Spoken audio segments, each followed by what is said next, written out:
అప్పుడప్పుడు నీకు ఈ జీవితం మీద విరక్తి పుట్టచ్చు, చచ్చిపోతే బాగుండాను నీకు అనిపించవచ్చు.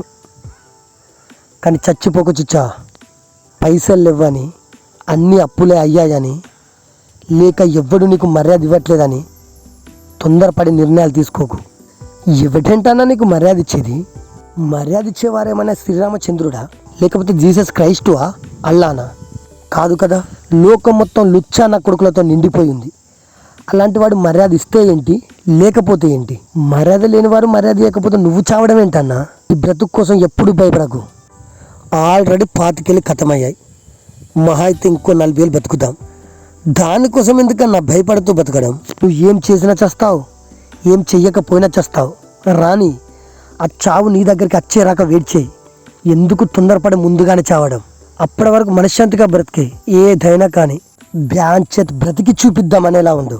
చావడానికి చాలా ధైర్యం కావాలి, అందులో 10% ధైర్యం పెట్టు.